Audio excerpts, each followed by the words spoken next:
আমাদের দলীয় নেতাকর্মী রয়েছেন, আমাদের বিভিন্নভাবে প্রশাসনের রয়েছেন, সামগ্রিক সকলের সহযোগিতা চাই। সকলের সহযোগিতা নিয়ে আগামী দিনে সুনামগঞ্জ জেলাকে একটি মডেল জেলা হিসেবে প্রতিষ্ঠিত হোক, এটাই আমাদের কামনা।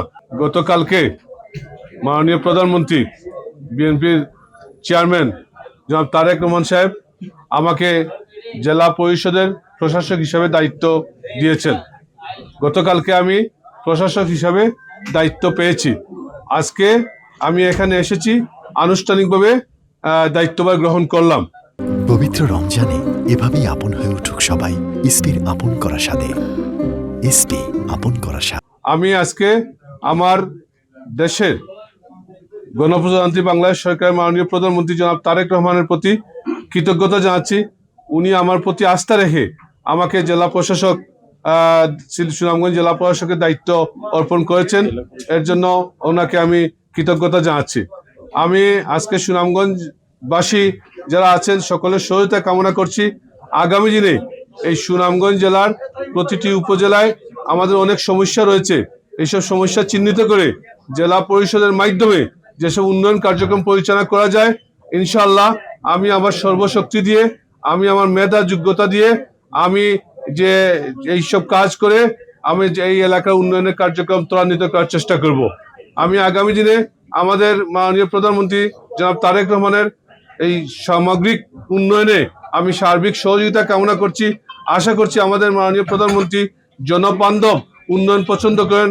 জনবান্ধব উন্নয়ন করতে গেলে যেসব পদক্ষেপ প্রয়োজন আমি উনার সহায়তা চাবো, আমি উনার সহযোগিতা পাবো আশা করি। আমি আশা করি আগামী দিনে তারেক রহমান সাহেবের নেতৃত্বে এই সুনামগঞ্জে ব্যাপক উন্নয়ন কার্যক্রম পরিচালিত হবে। যেখানে যে সমস্যা আছে সেই সমস্যা চিহ্নিত করে আমরা এই সব সমস্যার সমাধান করার লক্ষ্যে আমরা কাজ করব ইনশাআল্লাহ। আর আমি আশা করি আমাদের সুনামগঞ্জবাসী যারা আছেন সব ধরনের মানুষের, সকল পেশার মানুষের সকলের সহযোগিতা চাই। আমাদের এখানে সুনামগঞ্জে 5 জন সংসদ সদস্য রয়েছেন, আমাদের বিভিন্ন শ্রেণী পেশার মানুষ রয়েছেন, আমাদের দলীয় নেতাকর্মী রয়েছেন, আমাদের বিভিন্নভাবে প্রশাসনের রয়েছেন। সামগ্রিক সকলের সহযোগিতা চাই। সকলের সহযোগিতা নিয়ে আগামী দিনে সুনামগঞ্জ জেলাকে একটি মডেল জেলা হিসেবে প্রতিষ্ঠিত হোক, এটাই আমাদের কামনা।